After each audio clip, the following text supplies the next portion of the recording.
ఒక రాక్షసుడు మాయతో దేవతల వరుసలో కూర్చున్నాడు. అమృతం తాగాడు. ఇప్పుడు సుదర్శన చక్రం నేరుగా అతని వైపు దూసుకు వస్తోంది. ఇది జరగడానికి ముందు మోహిని ఒక మహా మాయ చేసింది. రాక్షసులకు జీవితకాలంలో తెలియని మోసం. ఆ మాయ ఎలా జరిగింది? మొదటి నుండి చూద్దాం. 3 లోకాల భవిష్యత్తు మారిన ఆ రాత్రి రాక్షసులు అమృత కలశాన్ని ఆనందంగా గాలిలో ఎత్తిపట్టుకున్నారు. వారి జయనాదాలు 3 లోకాలు దద్దరిల్లేలా చేశాయి. ఇన్నాళ్ల శ్రమ ఫలించింది. అకస్మాత్తుగా ఒక అలౌకిక వెలుగు వారి ముందు వెలిసింది. వేల కొద్దీ రాక్షసుల కళ్ళు ఒకే చోట నిలిచిపోయాయి. ఆ వెలుగు ఏమిటి? మోహిని.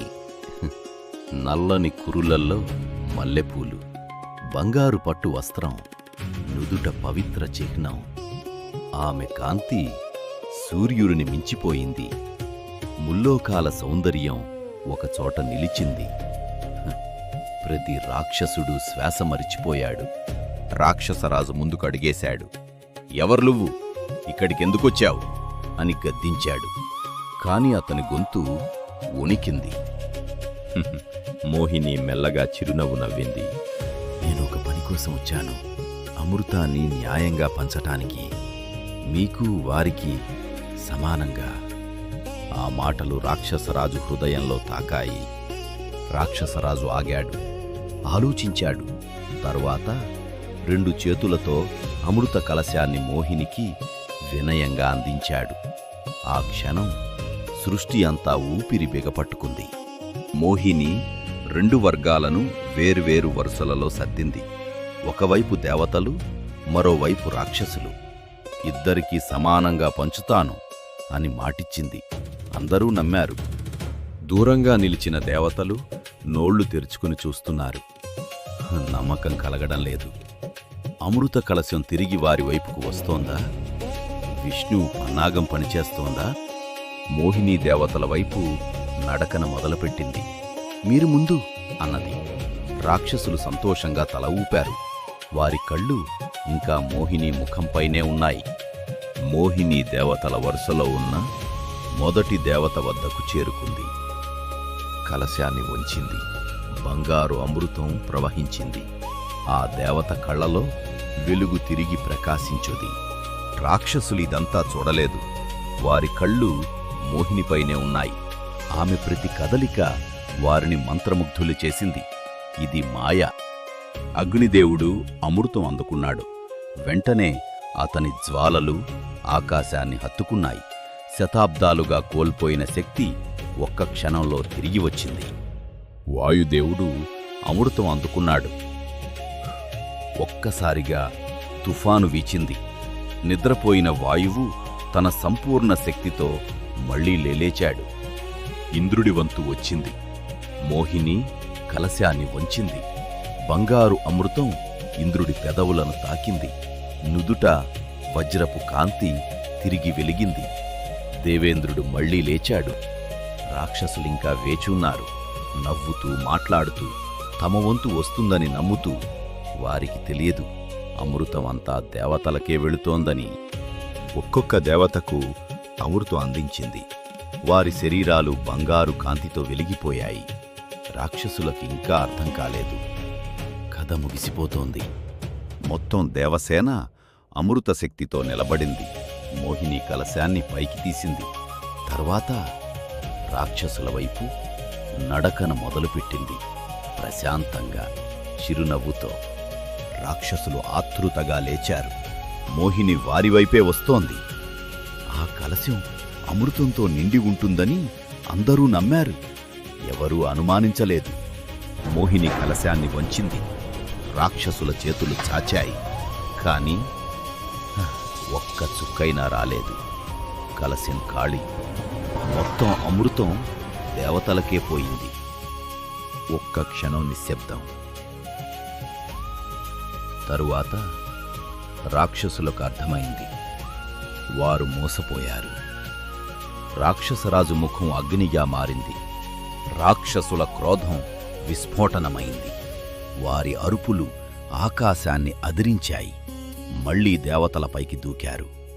కాని ఇప్పుడు అమృత శక్తితో నిండిన దేవతలు వేరే స్థాయిలో ఉన్నారు. అందరూ కోపంలో మండిపడుతున్న ఆ క్షణంలో ఒక రాక్షసుడు మాత్రం నిదానంగా ఉన్నాడు. అతని పేరు స్వర్భానుడు. అతని కళ్ళు లెక్కలు వేస్తున్నాయి. స్వర్భానుడు గమనించాడు, మోహిని ఇంకా అక్కడే ఉంది. కలశం ఖాళీ అయినా ఆమె వెళ్ళలేదు. ఒక్క అడుగు పక్కకు వేస్తే ఒక రహస్య చిరునవ్వు వచ్చింది. స్వర్భానుడు నిశ్శబ్దంగా పక్కకు వెళ్ళాడు.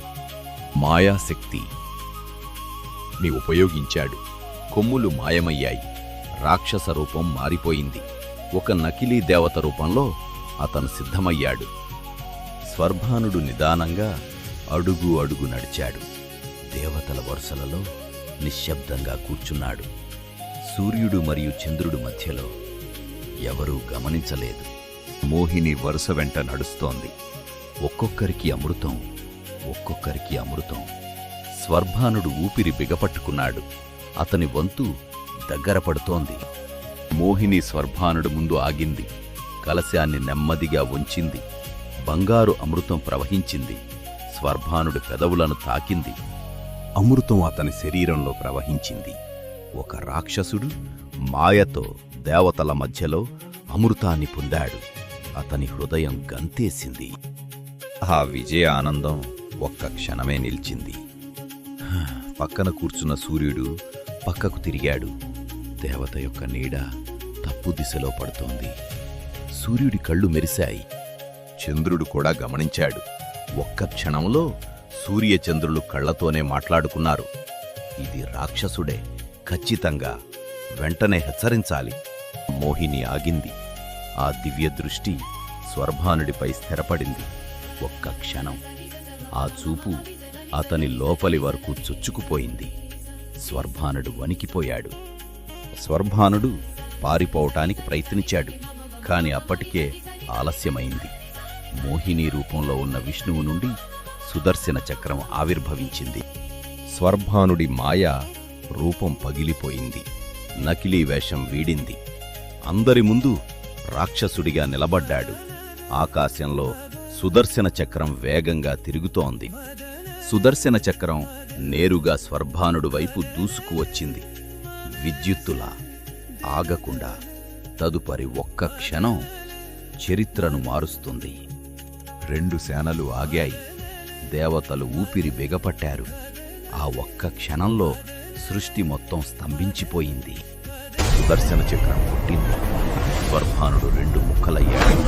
కాని అమృతం వల్ల అతను చనిపోలేదు. 2 ముక్కలు జీవించే ఉన్నాయి. రాహువు మరియు కేతువు ఇప్పుడు జన్మించారు. రాహువు మరియు కేతువు ఈ రోజు నుండి శాశ్వతంగా జీవిస్తారు.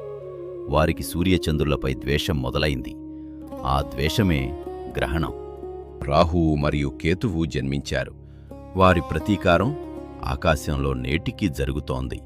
తదుపరి ఎపిసోడ్లో ఆ మహారహస్యం పూర్తిగా బయటపడుతుంది. మహోన్నత పురాణ గాథలను సజీవ దృశ్యాలుగా మీ ముందుకు తెస్తోంది మీ దైవభూమి.